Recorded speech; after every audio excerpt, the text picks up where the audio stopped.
Welcome to the Geek 101 podcast, the Mandalorian Recap, Episode 7, The Reckoning.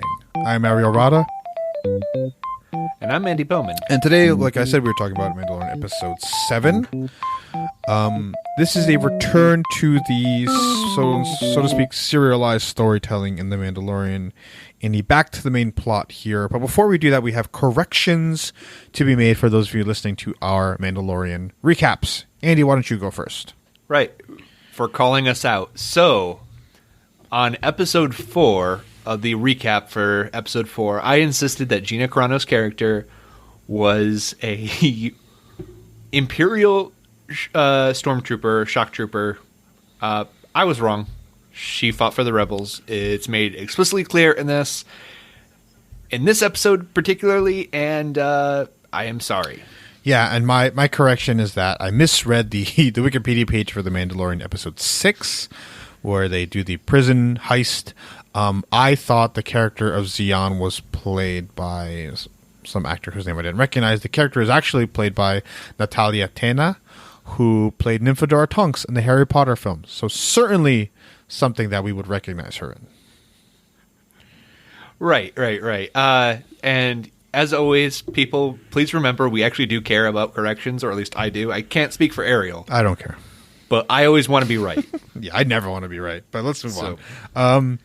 So the Mandalorian, Episode 7, like I said, a return to a more serialized level of storytelling.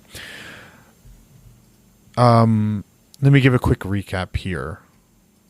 What's his name? The character, Carl Weathers' character, Grief Karga, has left a message to the Mandalorian stating that the Empire, Werner Herzog's character, the imp, so to speak, is now ruling over the city and making it life hard for the bounty hunters.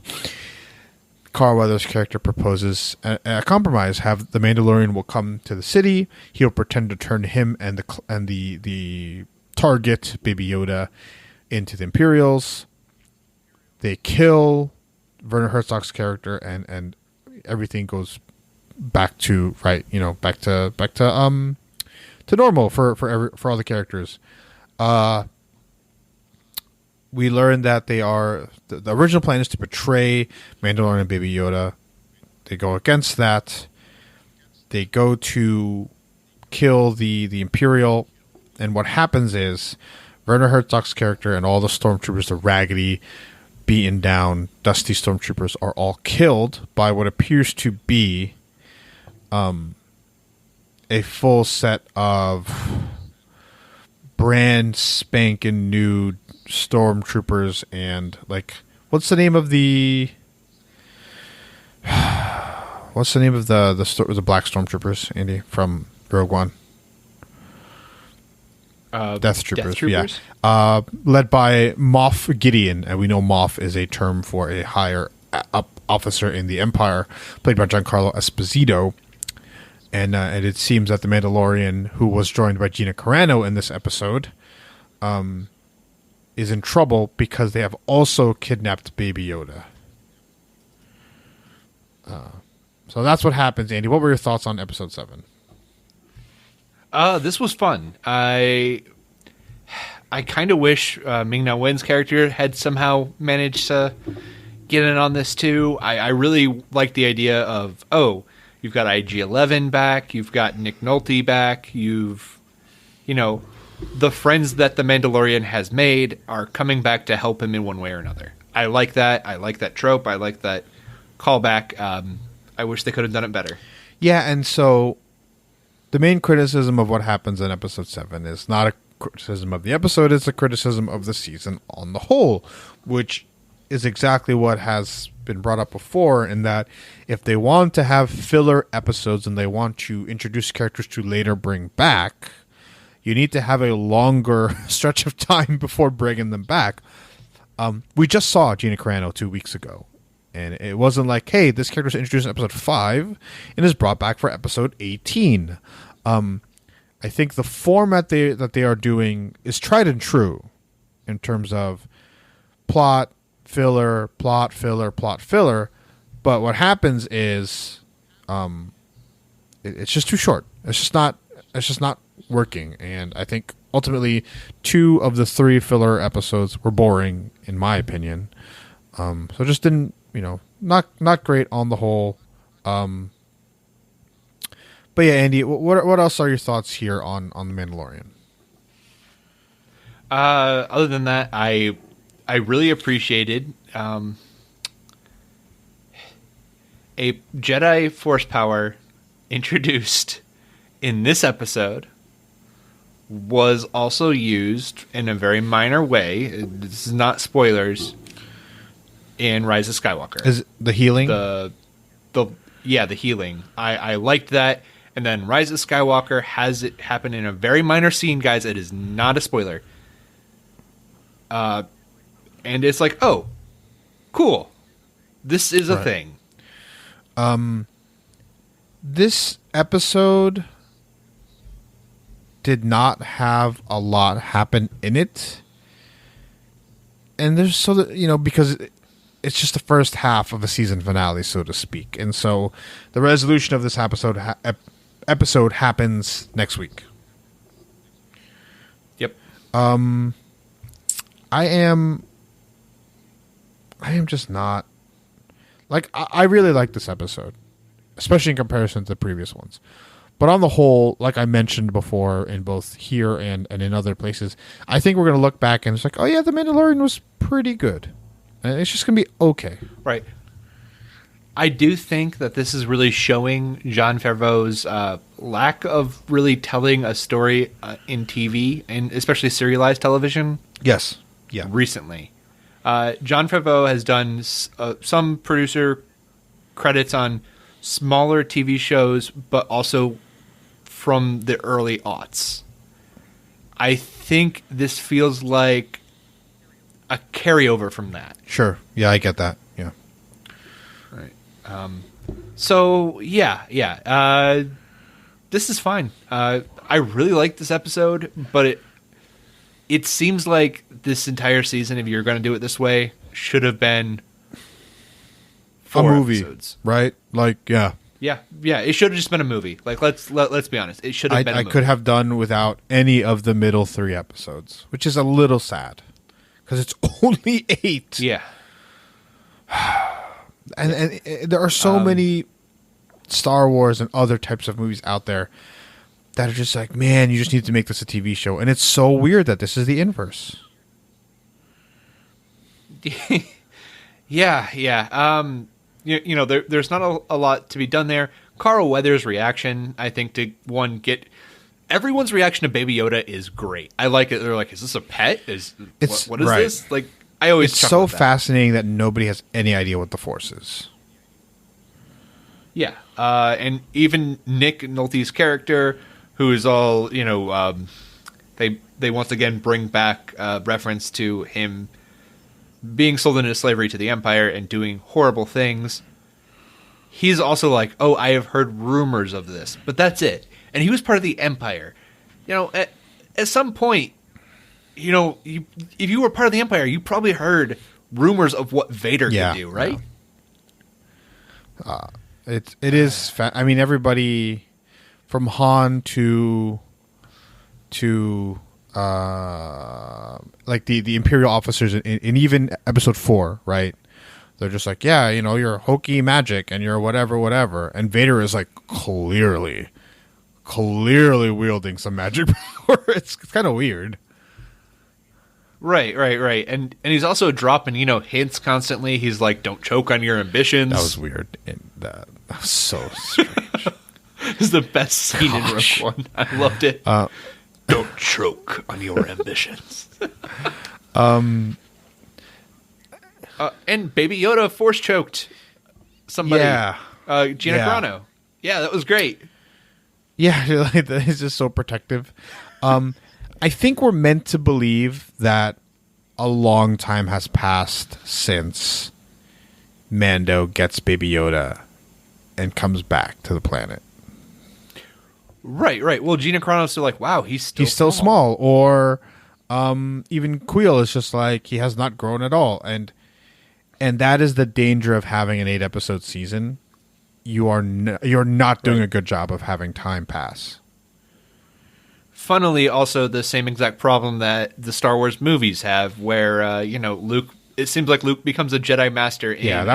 I remember growing up and I'm just being like, he could barely, like in the beginning of Empire, he can barely grab his lightsaber, and by Return of the Jedi, I am a Jedi Master, and it's just like, and that was why everyone kind of wanted displays of Luke's power in the in the Last Jedi or in the sequel trilogy, let's just say. And everyone was just like, well, he's so powerful because he force projects his thing across the universe. And we're like, we don't know if that's hard. Like, because that's a power completely unintroduced. For all I know, it's the easiest thing to do in the Force. That's why we see everyone doing it all the time. I mean, nobody has ever been given the chance to do it. No, Ariel. In the beginning of Episode 1, Phantom Menace, even those, let's imagine that there's no holograms, that those are actually just force projections. I mean, well, that's why, like, nobody's ever tried, right? There's no point. We just talk to each other on the phone. Yeah. Gosh. Call Mace Windu up. Yeah, but yes, it was... That was, like, a concern. The passage of time, even in the sequel trilogy... Like, how much time passes between, 2 days. Right, no, just... The entire thing happens in The Last in 2 Jedi, days. right? No, the entire trilogy. All right, it starts out, we meet Finn, day 1. By midnight the next day, The Last Jedi is already happening. Right? I mean that's the only... Well, it's a short amount of time between... It's an incredibly short amount of time between... It's at least 2 years. The Force Awakens and The Last Jedi. I don't know the time difference between The Last Jedi and Rise of Skywalker. But... They never talk about it. And from the way Rey is presented in the materials... promotional materials, rather. It doesn't seem... like they've attempted to show you that time has passed. Like they tried with Luke, right? with the black and all that stuff. Right. Well, he also had a scar from his accident. Yes, yeah. Which is completely, his real life accident, listeners, if you're curious. But yeah, it was a motorcycle wreck or a car wreck. I can't remember which one, but it happened, and Luke actually has a scar. Yeah, and it weirdly affected how. Like his popularity, I think. He's a good-looking dude before the scar, and afterwards, I think he lost a lot of his appeal. Yeah. Oh man. You know what? This probably isn't the best place to talk about this, but I listened to an interview with Mark Hamill where he talks about how in the first draft of A New Hope, it's very much like it's shown that Luke would join the Empire if he had a chance. He just wants to get off Tatooine. Yeah. I got that too. And I really like that idea to his character, that he really just wants to... He also has no... He has no moral. It's not just that. He has no idea what the Empire's like. Right. He just wants to leave.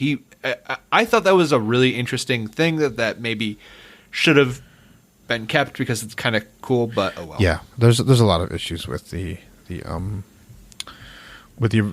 I mean, it's hard to find a single story that you can't nitpick or talk about or wish things were done differently. Let's... Yeah. I think going back, I think the prequels present both the original trilogy and the sequel trilogy with a lot of problems. I think most of the problems stem from the prequels, actually. Because it's the display of what... You know what Vader's like, and you know what Palpatine is like. If you don't know what they're like, right... As I think we're getting off topic. The Vader redemption, I think, especially suffers the most from this, where you have no idea what led Vader to become Vader. And so you know that the dark side of the Force can manipulate people. We don't know the extent of it. Now, we learned the extent of it in the prequels, and we know that Vader should not be redeemed.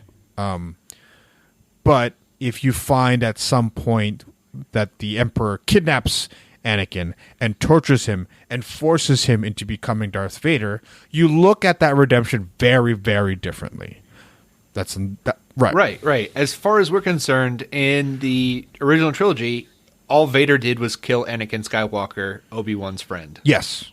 Obviously, he is complicit in his actions as Darth Vader, in the terms of like, but that could be like, I think that the best comparison is the Winter Soldier, where you cannot blame Bucky Barnes for the actions of the Winter Soldier. And there exists a plot line, there exists a planet where we don't know what Anakin does, and you cannot blame Darth Vader for the actions. You cannot blame Anakin Skywalker for the actions of Darth Vader because of the machinations of the dark side of the Force. Now, we know that's not true, but it does make his Luke's attempts at redeeming Vader look much, much better. Right. And speaking of redemption, we should redeem Baby Yoda from the fact that he just tried to force choke Gina Carano. So he heals Apollo Creed. I mean, Carl Weathers. Yes. Going back to The Mandalorian, I think there is so much interesting points introduced in episodes 1, 2, and 3. And I would like, much like some of the Star Wars movies, I would like a better answer than it doesn't matter.